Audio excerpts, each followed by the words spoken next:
Öncelikle hem geçmiş olsun diyelim hem tebrikler diyelim. Teşekkür ederiz, çok sağ olun. Neler yaşandı bu bir haftadan fazladır sürede ve bu talepler kabul edildi. 1 Mayıs'a giderken nasıl hem bir hukukçu olarak hem de aynı zamanda o süreçte maden işçilerinin yanındaydınız. Neler hissettiniz bu süreçte, sizlerden dinleyelim. Şimdi biz tabii ikincil bir fonksiyon üstleniyoruz. Asıl olan direnişçiler. Ama bu ikincil fonksiyonu da, yani madencilerin avukatı olmak da bizim açımızdan tabii ki onur verici bir şey.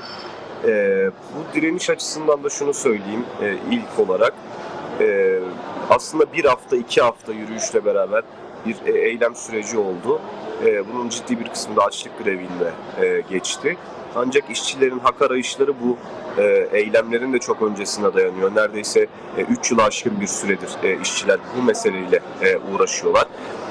Çünkü çok defa uğraşmışlar, denemişler, haklarını alabilmek için çaba içine girmişler. Ancak sarı sendikal pratikler, patronun, işverenin baskısı ve o sırada kendilerine devlet yetkilileri tarafından verilen sözlerin tutulmaması gibi süreçlerle bu tepkileri hasır altı edilmiş, sonuçsuz bırakılmış ve nihayetinde bugünlere geldik. 2 haftadır gerçekten çok kahramanca bir direniş ortaya koydu maden işçisi arkadaşlar. Sendika yönetimimiz de onlarla beraber hem açlık grevi sürecinde hem yürüyüş sürecinde bir maden işçisi nasıl direndiyse aynı şekilde direndi. Elbette burada temel belirleyenin direnenler, yani her zaman kendi hakları için direnenler tabii ki bu kahramanlığı sergilerler ama esas kahramana, yani bu direnişin kazanmasına sebep olan halkın yüksek teveccühüne, halkın yüksek dayanışmasına dikkat çekmek istiyorum. Yüzlerce, binlerce insan her gün, yani sabahtan akşama kadar aramızda bariyerler olsa da olmasa da bizimle beraber oldular.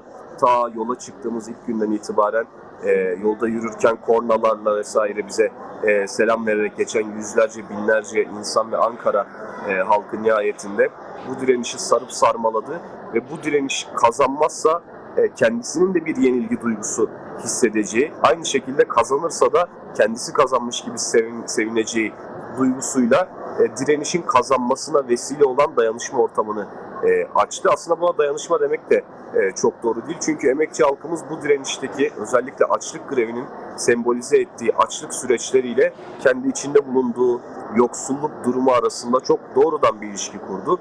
Bu yüzden bu kadar etrafında kenetlendi diye düşünüyorum.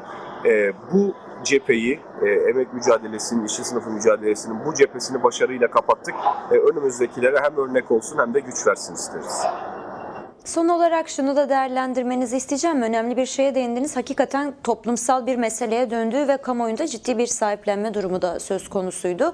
Bu noktada bu sendikanın yöneticilerinden yine yapılan konuşmalar, o sitem hallerine de tanıklık etmiş olduk orada.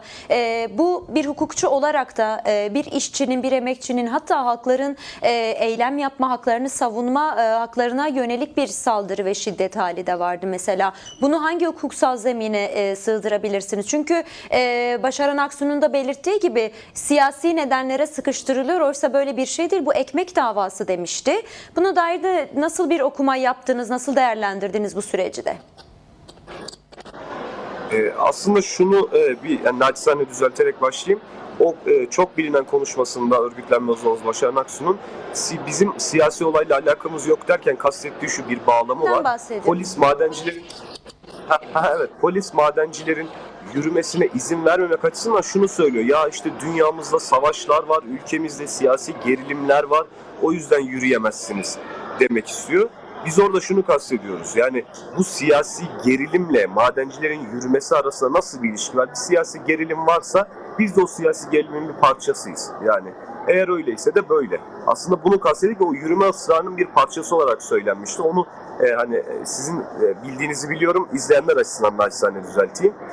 Şey açısından da bu eylem yapma hakkı, direniş hakkı, bir adım ötesine götüreyim, isyan hakkı, bunlar çok yani tarihsel süreçte ezilenlerin egemenlerden her hak talebinde kendi içinde hissettiği bir duygudan, kendi kolektif kas hafızasından ortaya çıkardığı durumlar.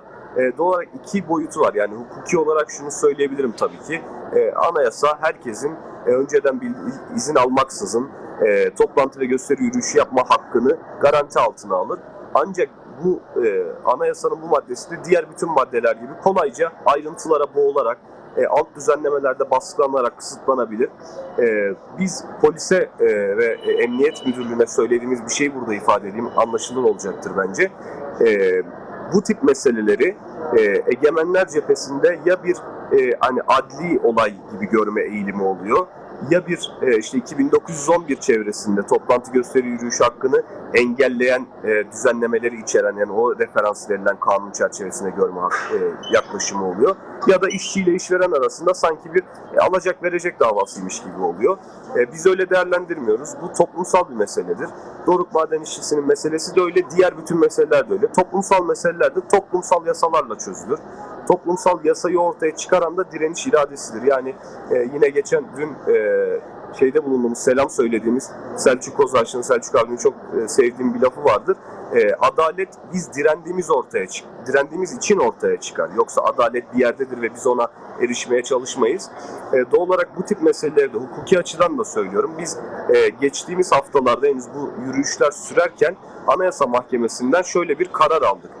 İdari mekanizmaların vereceği yasaklama ve engelleme kararları sendikal hakların, yani yürüyüş hakkını da kapsayacak şekilde sendikal hakların özüne dokunacak biçimde uygulanamaz, bu hak ihlali oluşturur diye aldık.